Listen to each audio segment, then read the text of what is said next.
Hey everyone, welcome back.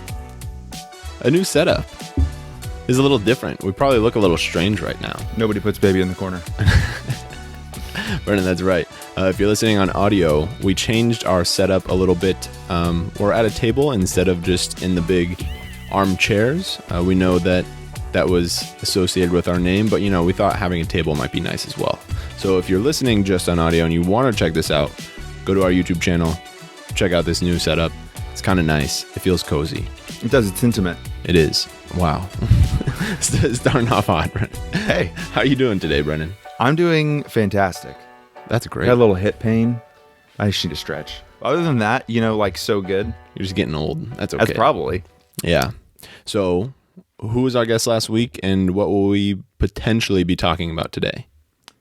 Our guest was, if you will, Christopher Gilbert. Christopher Gilbert. That's right, Nick. I was testing you.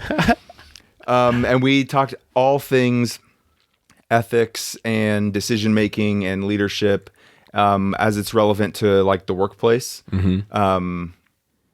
Yeah, I mean, it was very. I'm been so fascinated lately about this. I won't say it's necessarily religion, but I think it's this fundamental like driving force of society's ethics. Mm-hmm. And where it comes from and how we all tend to have like these very similar ideals and standpoints on like what it means to do good and what it means to do bad and where that comes from as a whole, because I think that's what he's collected into this book. And the advice he's giving is a framework to do that in the context of business. But I mean, these are like base level human like thoughts and actions and everything that we do. So it's just so fascinating to think about where these ideas come from. Yeah, I agree. Because we talked with Dr. Richard Schell, who identified like his book in the Conscience Code. And we talked kind of in length about like what our conscience means and how our conscience develops a little bit. And that's something I've been thinking about a lot too, is like innately things feel like we just know what's right and what's wrong. Mm-hmm. And it feels like there's outliers, but there's a general understanding of what is right and what is wrong in our world. Yeah. And yeah, like we could attribute that strictly to what, like biology or genetics or whatever and evolution. Yeah, but maybe I do really think that there's this like moral high ground being foundational in religion that has over time just impacted us so much. And yeah, whenever I think back to learning about what is right or what is wrong, I think about the golden rule, like we've talked about before. Like the golden rule is at its core the most important thing. And then different types of stories were told. And yeah, it just seems so foundational. Yeah, and it's also interesting to think about, the idea of, okay, let's think of each society, major societies on Earth, right? Mm-hmm. Right now. And we've got such a vast array of religions and ideals that have kind of dominated certain regions and groups. So, for example, the United States is very clearly when we colonized the United States, we brought with us a Judeo-Christian philosophy that came from Europe, right? Because that's where we came from. So it's so entrenched in our like beliefs and our way of life and the systems that we have in place here. It's interesting to me that isn't always true of civilizations who are not on that same like Judeo-Christian type framework. Like, for example, like, not to overly, I'm not going to speak for like Middle Eastern countries, but like they have a very different interpretation and set of religious beliefs that are so deeply ingrained in their way of life. Mm-hmm. And I think you can see that, there's a ton of overlap, but there's also some big differences. And culturally, there's, things that we don't all do the same.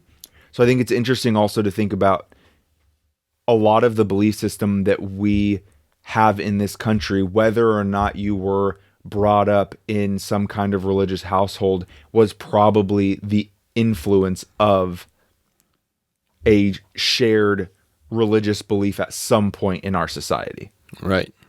Yeah, and that's weird to think about. Yeah.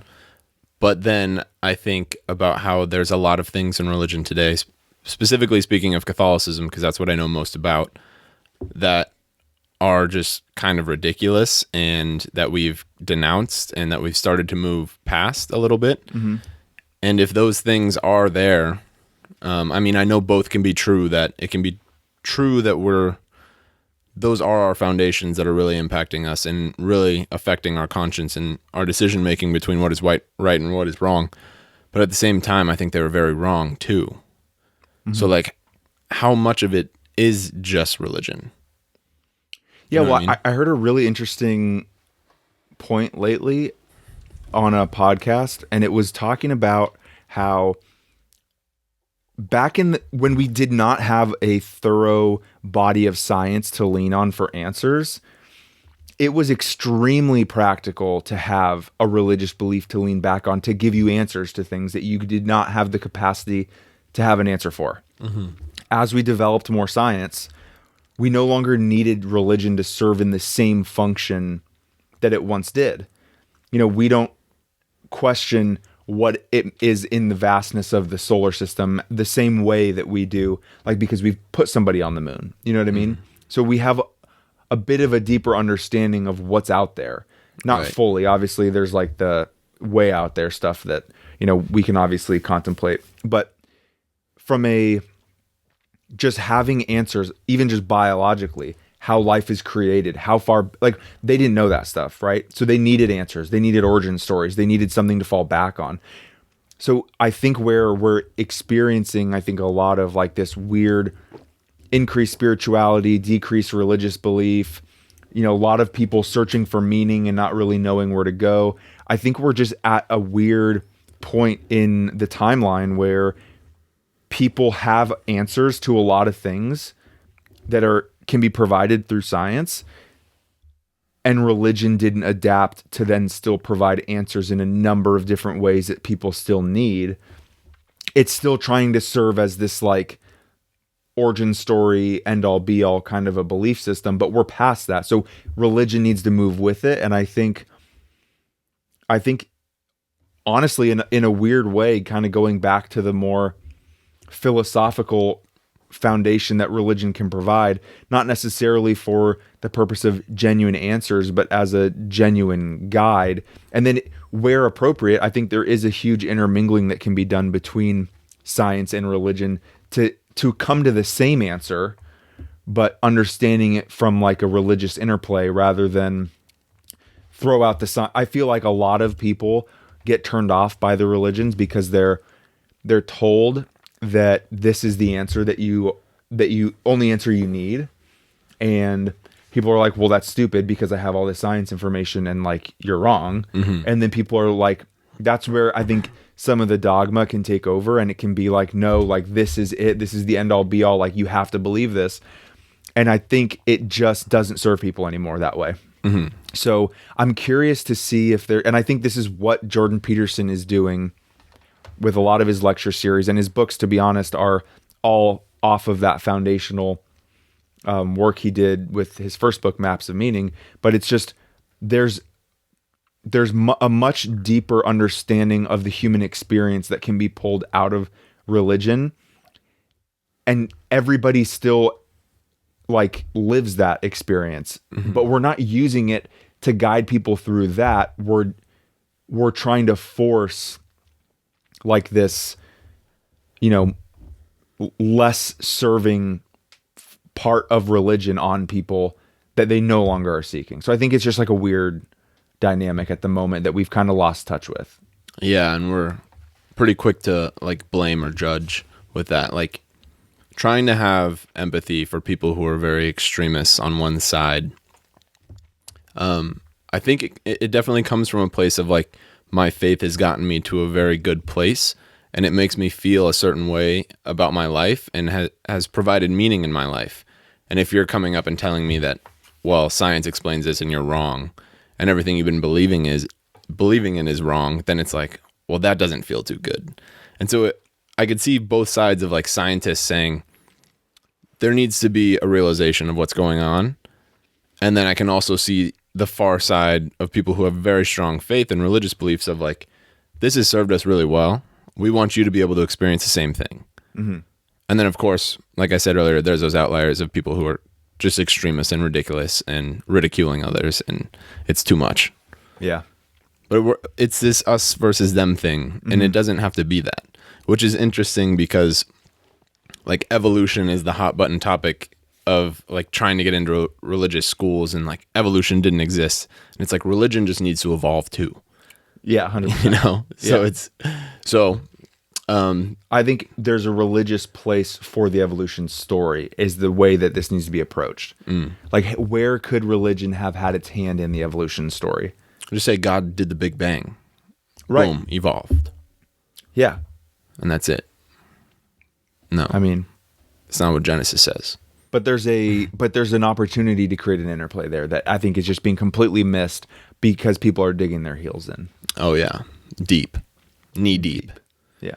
So in his book, Dr. Gilbert broke down 3-step model of how to make ethical decisions. If you haven't listened, he talks about level 1 is we're thinking about ourselves in the decision process. And then level 2 is we're thinking about some of us. And then when we go all the way to level 3, we think about all of us in a decision-making process. And so an example he gave in the conversation was you pull up to a 4-way stop. You think about how you don't want to get a ticket from a cop, so you stop at the stop sign. And that decision is level 1 because it's about yourself. If you start to think about, okay, I want to stop because I know others will stop and it's potentially dangerous to not stop and I will potentially cause harm to others, then you're moving on to level 2 and 3, thus making a better decision ethically. And this leads to better outcomes in terms of cooperating with others, but I think also internally with ourselves. Brendan, what are some of your initial thoughts on that? And then I also will have another question for you. The first thing I think of is it's like the growth mindset thing. You know, like if you're with only thinking about the way things serve you, then you're probably living in like this very closed off world, right? Mm-hmm. And I think that a little bit of the point he's making is that the further you move out in your context of your decision making, the more world benefit you can create out of that, right? Like if your intention is on making things better for everybody all the time, then I think there's like the ripple effect of that goes much greater than the selfish thought process. Mm-hmm. And I think in a lot of people think of like in business when like if somebody is like stealing part of your market share or whatever, like you don't think that there's enough business to go around and like you're very closed off, but like why not everybody increase everybody's market share and then the whole industry booms rather than thinking about like, oh, this one customer is going to make or break me. Right. And like they stole them or whatever. Right. So I just think there's so much more large scale impact to be had from these decisions that are going on in that third tier. Yeah. Yeah. I really like how he broke down this model because it's so simple, right? It's something that we can all remember very easily whenever we do have a decision that we need to make. But also in our conversation, he identified a moral dilemma, which we could do a whole separate moral dilemma for this. But I am curious about your thoughts, and I'm kind of throwing you in the hot seat right now. Dude, I love the hot seat. So in the conversation, Dr. Gilbert laid out the example of, so you're a student in a class, professor gives you a grade, and he gives you more points than you actually scored on the test. And he asked you, like, what are some excuses you can make? And I remember you saying, like, well, professor, that's like your fault for making the mistake. Like, I'm going to take the points. Yeah. But classic yes. excuse. So my question is, if this happens, say, okay, this is the last test of the semester or quarter. You're, let's say, a community college student, and you're needing a certain grade in this course in order to transfer to your dream school. And if you can get that grade, This you'll scenario be is not going to work for me. And I'll already tell you why. Brennan, it's called the hot seat for a reason. Finish it. So you need a certain grade in this course. Let's say you need a B. You're at a C plus right now. Perfect. And As you I should be. take the final test. You do okay. Average. You feel like you do okay. The professor gives you the exam back. You get more points than you were actually than you actually scored on the exam. And you catch that as you review the test, but you're also very excited about getting the test score because now you have a B in the course and you're able to get into the university that you'd like to attend. Do you say, screw it, I'm taking these points? Or do you say, this is wrong? Like internally, this is wrong. I can't do this to myself. See, I'm also in a different place in my life now than I was when this would have been happening to me. But here's what I'll say. I've got a couple of responses to this. One, the idea of a dream school is just kind of laughable to me. How so? Like, I just didn't take my academics.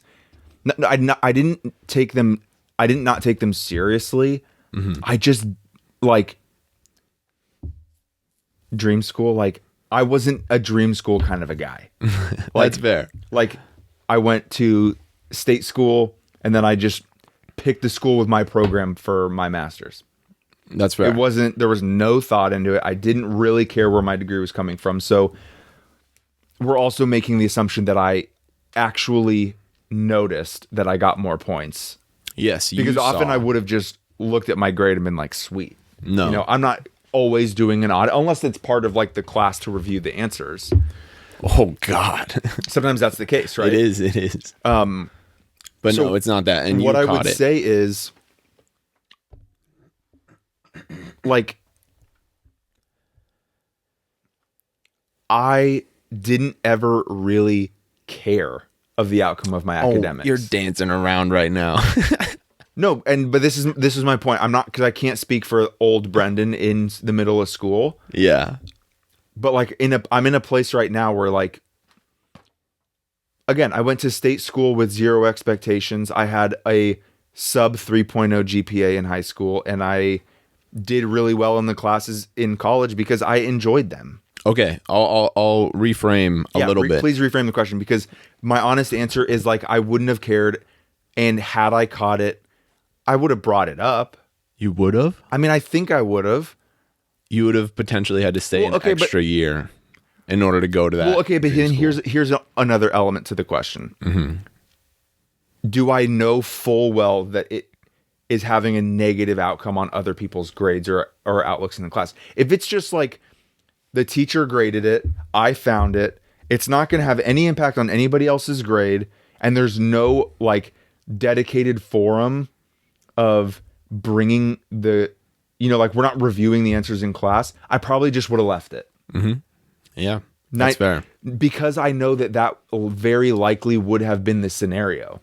Right. If I'm like, if the teacher's in class and they're like, hey, here's a different scenario. Let's turn this on you, and I'm going to ask you a real one.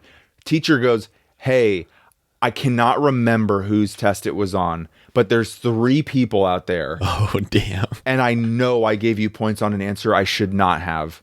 If you catch it, please tell me. You tell him? So this was not the exact scenario I was in, but I went to community college and I had a dream school being Berkeley. Like, I set my mind that I really wanted to go there.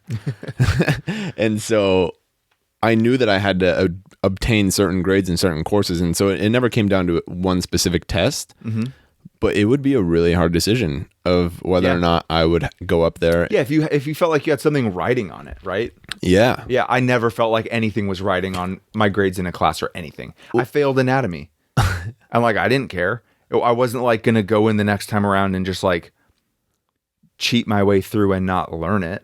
Like, I was going to say, you know more about anatomy than anybody.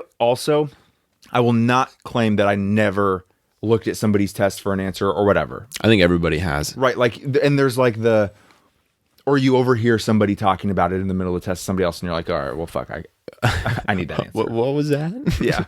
But here's what I will say. I never cared if I did awful on a test. I really could not have cared less. I didn't like it, but like it never trumped me actually feeling like I knew the information. Yeah, and that's a shame, right? Because we do have a system that's set up to where we kind of do need to care, but like it shouldn't be that way. It should be like, how much am I getting out of this course? What am I learning? Yeah. Yeah. But I want to rephrase this question. All right, send it. So in your Masters of HR program, Okay. you have one more course to take. Okay. And if you fail, you have to retake that course, which means paying tuition again, which also means staying out of the job market again. I mean, like, I made my bed, I'll sleep in it. Like, if I literally did not pass the class and I had to retake it, Yeah. I mean, I'm like, the only option is to move forward. But you could But what's the scenario? Like, it's the same scenario of like, you get the test back, they give you extra points, and you could turn that in and fail the class, or you could not turn it in and move on with your life. I think it would like that circumstance isn't enough circumstance for me to make a decision on what I would do or not. There would need to be more details. Like are we reviewing these in class and like they're brought up on a group forum? If you're just like, I'm sitting at home, I see that I got more points, I guess. But see, like this is also super tough because so many points are like written response and that's subjective. So I don't know that I don't understand really a scenario, and maybe this is why it doesn't really resonate with me. I don't know that there's a scenario where it wouldn't be blatant to the professor grading. Right. You know, That's like fair. like a multiple choice. Like if I found that the answers were wrong between me and a classmate, you know, I would tell the class and I got it right, they got it wrong. Well, then maybe it'd be like, hey, do you want to tell the teacher that like you got the points wrong? And if the result was mine was wrong and I needed to be docked the point, like I'm not thinking that far ahead about like, what is this going to do for me in the long run? Yeah, that's fair. So like, it's super contextual. So I get the point. Likely I will say I would not have done anything, but You're a bad man. I just don't like that situation. I don't know that I'd care.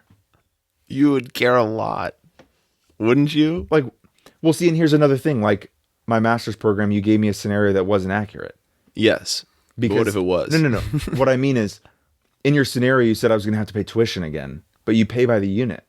So if I had to retake one class, it's not like I'm paying full year's tuition again.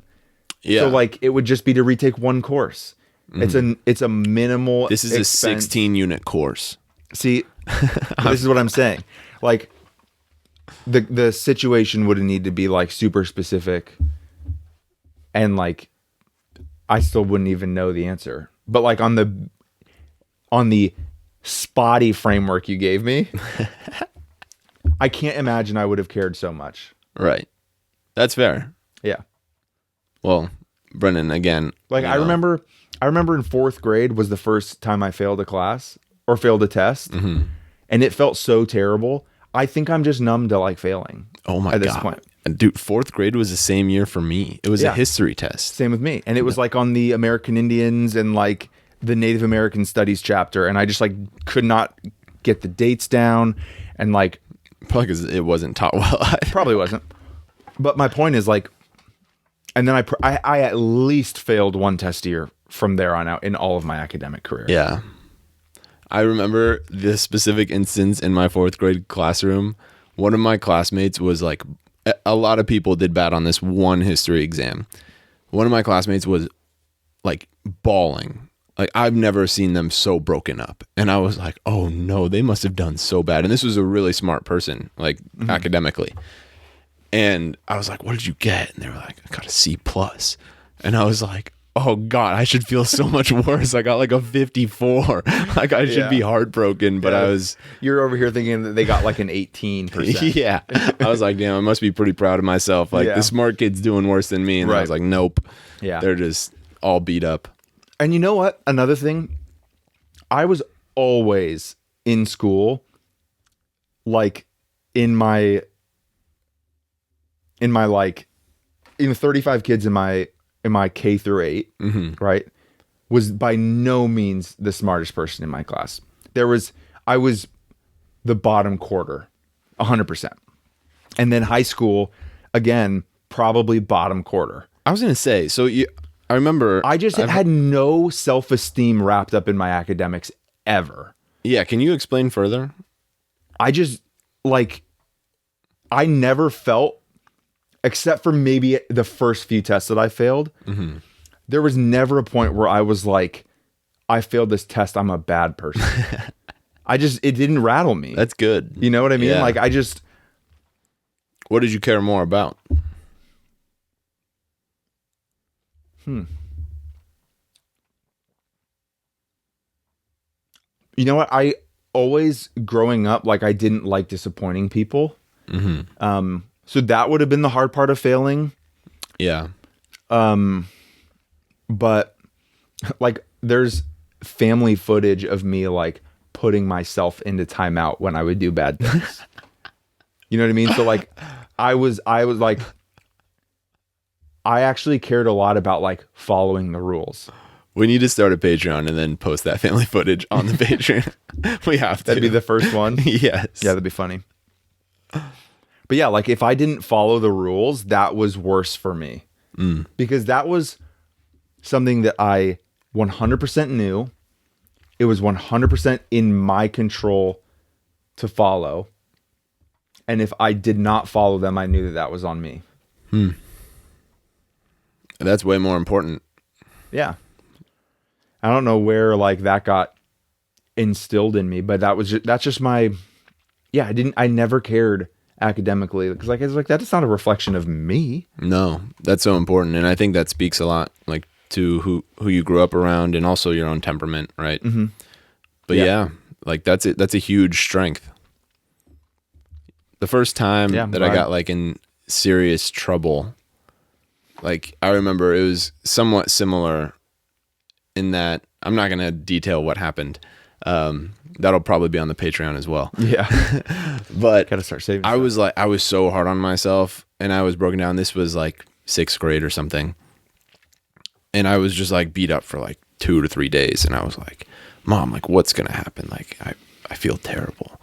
And she understood. I'm very grateful and was like, I can see like how you really care about this and how much empathy you have for this situation and how you're beating yourself up about it. Like, I don't see fit to like really punish you. Like I see that you're punishing yourself. Yeah.